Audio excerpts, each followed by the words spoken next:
वज़ीर आला रेवंत रेड्डी ने कहा है कि कांग्रेस पार्टी की जानिब से ये वादा किया जाता है कि हम मुल्क की दौलत को मुल्क के गरीबों में तकसीम करेंगे, साथ ही मुल्क की दौलत में इजाफा किया जाएगा और इसे मुल्क की SC, ST, OBC अक़लियत और ख़वातीन में बराबर तकसीम किया जाएगा।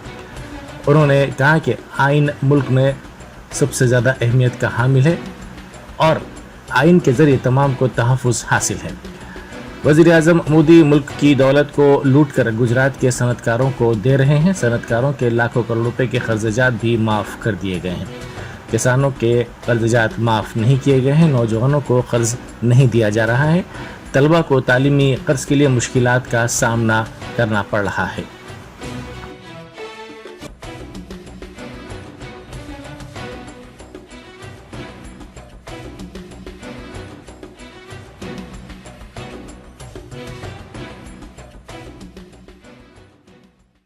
Yeah, why not? It's a simple philosophy. Whatever government in India is getting income, we wanted to distribute poorest of the poor. That is what our policy.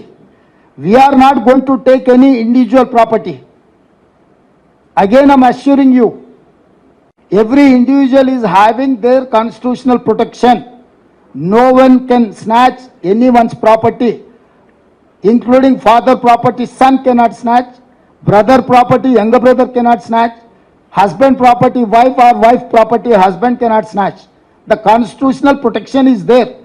It is very simple, our stand, our agenda, our future plan is, it is very simple. We wanted to increase wealth in the government of India. We wanted to distribute that wealth equally, poorest of the poor, SC, ST, BC and OBC and women and minority. We wanted to distribute equally. But whereas BJP agenda is, it is very simple. They wanted to give only 2 persons who is close associates of Pradhan Mantri and Grah Mantri, Adani, Ambani and 1 or 2 more corporates from Gujarat. So they have given 30 lakh crores bank loans waived for corporate sector. So how come BJP is going to claim they are doing some welfare for poorest of the poor? They have not waived farmers' loan. They have not given any loans to unemployed youth. They have not given any loans to education loans. But they have waived 30 lakh crore loans to corporate companies. साबिक़ रियासती वज़ीर हरीश राव ने कहा है कि वज़ीर आला रेवंत रेड्डी झूठ फैला रहे हैं कि BRS और BJP में मैच फिक्सिंग हो गई है। उन्होंने कहा कि रेवंत रेड्डी ने ही BJP के साथ मैच फिक्सिंग की थी ताकि हुजूराबाद, दुबाक और मुनुगुडु में BJP के उम्मीदवारों की कामयाबी को यकीनी बनाया जा सके। दोनों पार्टियों ने नागार्जुन सागर में भी एक दूसरे से ताउन किया था।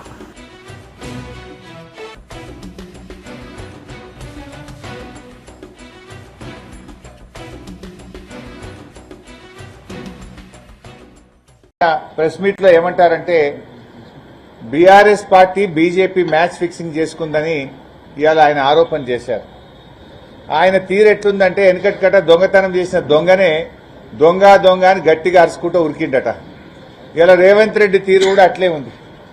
ఇవాళ నువ్వు మ్యాచ్ ఫిక్సింగ్ చేసుకున్నావు, బీజేపీతో మ్యాచ్ ఫిక్సింగ్ చేసుకున్నది రేవంత్ రెడ్డి. ఇది రాష్ట్ర ప్రజలకు స్పష్టంగా అర్థమవుతుంది.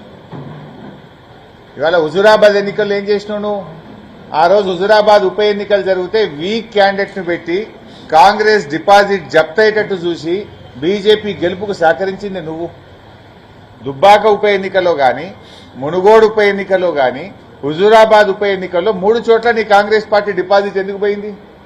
నువ్వు బీజేపీతో కుమ్మక్కై బలహీనమైన కాంగ్రెస్ పార్టీ అభ్యర్థులను పెట్టి పరోక్షంగా నువ్వు బీజేపీకి సహకరించి 3 చోట్ల బీజేపీ పార్టీని దగ్గరుండి గెలిపించింది రేవంత్ రెడ్డి.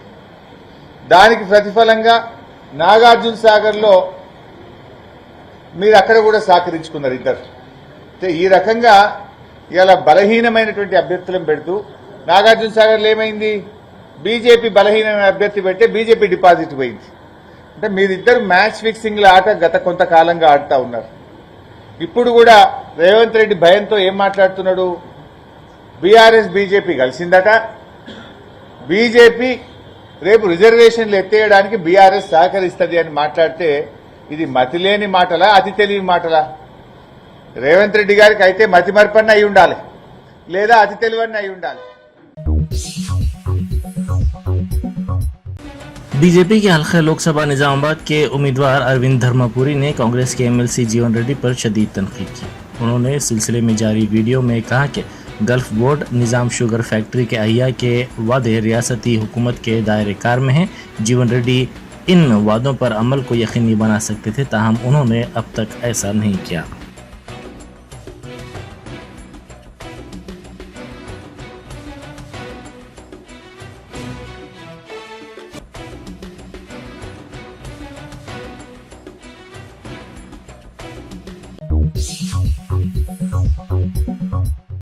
शुमाली हिंद में बीजेपी को धक्का पहुंचा है। गुजरात के राजपूत तबके से ताल्लुक़ रखने वाले लाखों अफराद ने बीजेपी को वोट न देने का अहद किया है। इस अहद का वीडियो सोशल मीडिया के मुख्तलिफ प्लेटफॉर्म्स पर तेजी के साथ वायरल हो गया।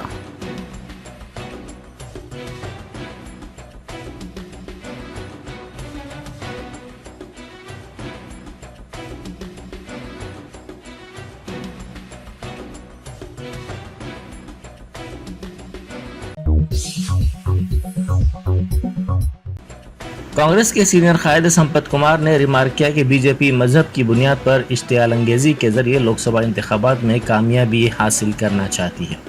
उन्होंने मीडिया से बात करते हुए कहा कि 5 साल में अमल की जाने वाली जमानतों पर सिर्फ 100 दिन में अमल करने का सेहरा वज़ीर आला रेवंत रेड्डी के सर जाता है। अदालत ने जो तरक्याती कामों को रुकवाया है, इंतखाबी अमल के बाद उनको पूरा किया जाएगा।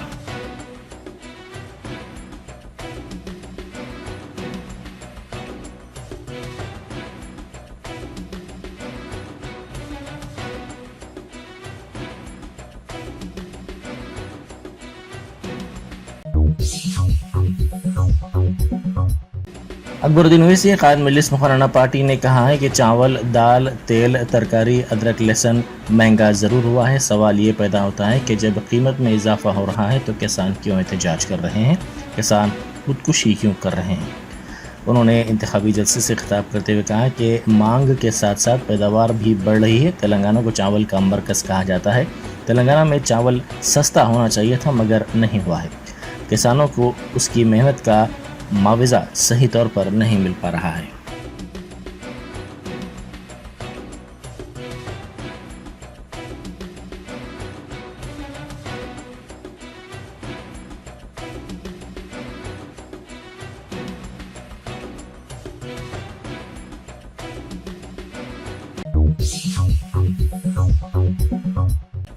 ACB की जानिब से उहदेदारों के लिए 6 रोज़ा तरबियती प्रोग्राम मुनक़िद किया गया। ये तरबियत SP से लेकर इंस्पेक्टर की सतह तक के उहदेदारों के लिए मुनक़िद की गई।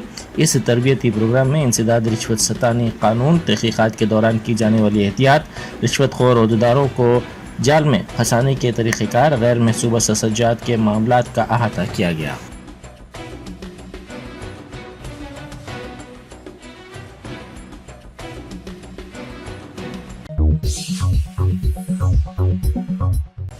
बैरिस्टर असदुद्दीन ओवैसी MP व सदर मजलिस की तायद में मलकपेट के मजलिस रुकन असम्बली अहमद बलाला ने इंतखाबी मुहिम चलाई। उन्होंने आज सुबह पदयात्रा की। ये पदयात्रा जलाल स्वीट हाउस से शुरू हुई। उन्होंने ओल्ड मलकपेट डिवीज़न के कई मोहल्ला जात का अहाता करते हुए राय दहिंदों से मुलाकात की और सदर मजलिस को कामयाब बनाने की अपील की।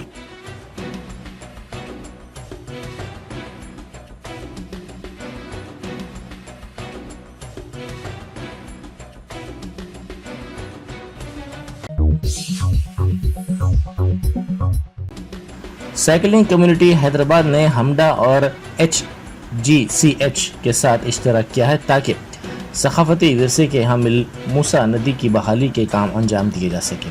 साथ ही साइकिलिंग ट्रैक और वॉकिंग ट्रैक पर भी इश्तराक किया गया है।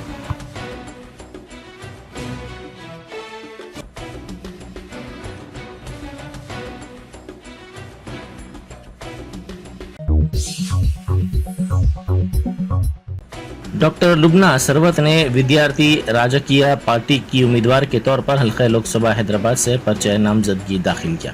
पार्टी की जानिब से इस सिलसिले में इत्तला देते हुए उनके पर्चा नामजदगी की तस्वीर को सोशल मीडिया पर पोस्ट किया गया।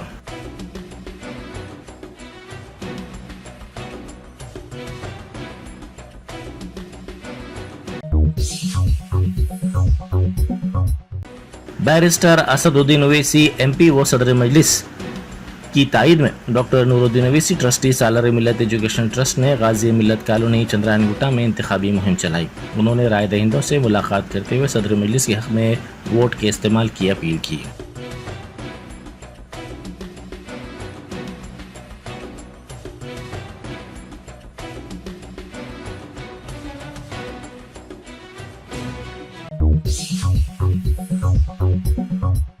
उस्मानिया यूनिवर्सिटी के तलबा ने पानी की अदम दस्तियाबी पर एहतजाज किया। इन तलबा ने हुक्काम पर शदीद बरहमी का इजहार करते हुए कहा कि मौसम गर्मा में भी उनके लिए पानी की अदम दस्तियाबी एक मसला बनी हुई है। इस मसले पर कई मरतबा हुक्काम को तवज्जो दिलाई गई, ताहम इस मसले का मुस्तकिल हल नहीं निकाला गया। उन्होंने कहा कि पीने का पानी या इस्तेमाल करने के लिए पानी दस्तियाब नहीं है, इस वजह से ही वो रात में एहतजाज करने के लिए मजबूर हो गए हैं।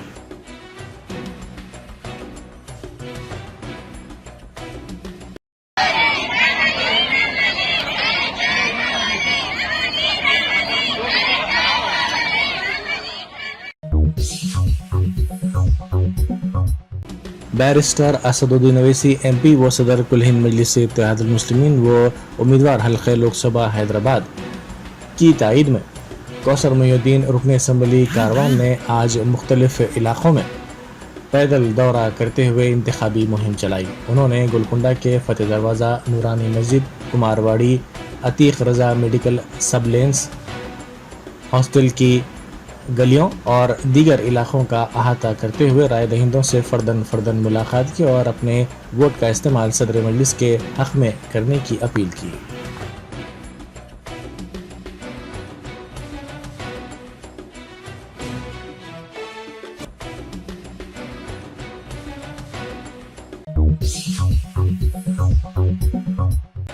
ड्रग्स कंट्रोल एडमिनिस्ट्रेशन तेलंगाना के अहदेदारों ने बाजार में गर्दिश करने वाली बाज दवाएं जब्त कर ली, जिनके लेबल पर गुमराहकुन दावे किए गए। इन दावों में किया गया कि ये दवा जोड़ों में सोजिश, सख्ती और दर्द का इलाज करती हैं, साथ ही बुखार और बवासीर का भी इलाज इन दवाओं से मुमकिन है।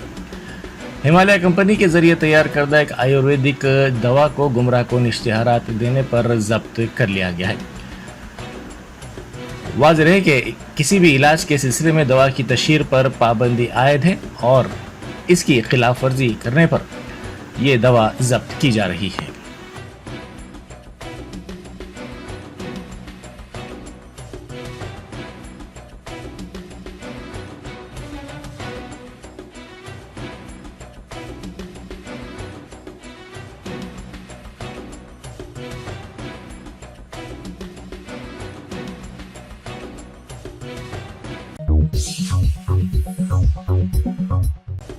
नकली गैर मुल्की शराब को पुलिस ने हिमायत सागर इलाके में जब्त कर लिया। पुलिस ने इस शराब की 55 बोतलों को जब्त किया।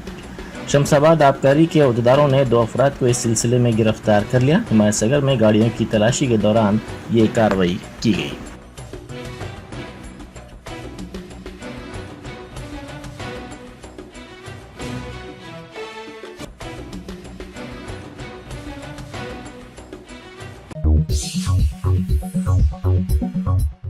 क्रिकेट सट्टेबाजी में 25 लाख रुपए से महरूमी के बाद एक नौजवान ने खुदकुशी कर ली। ये वाक़या सदाशिवपेट टाउन में पेश आया।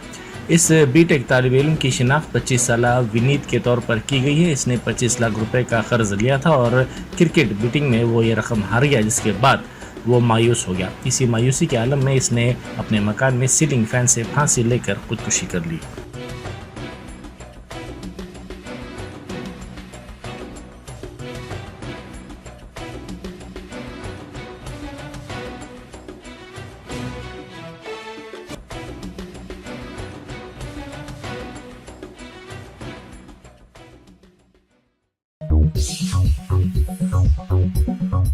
Germanton super speciality hospital, doctor Mir Jawad Zar Khan, senior experienced orthopaedic surgeon, bone fracture, joint replacement, hip replacement और स्पाइन सर्जरी कामयाबी से अंजाम दे रहे हैं। इसके अलावा neuro surgery, cardiology, gynaecology, dental, general medicine, dialysis और फिजियोथेरेपी जैसे शोबाजात में इंतहाई कामयाबी के साथ वाजबी फीस में इलाज किया जा रहा है। शेयरिंग और प्राइवेट रूम्स, अस्पताल में 24 घंटे MRI, CT scan, 2D digital x ray, ultrasound, operation theatre, ICU और लैब की सहूलत दस्तयाब है। आपकी उम्मीदों के ऐन मुताबिक Germanten super speciality hospital, pillar number 150, Attapur, Hyderabad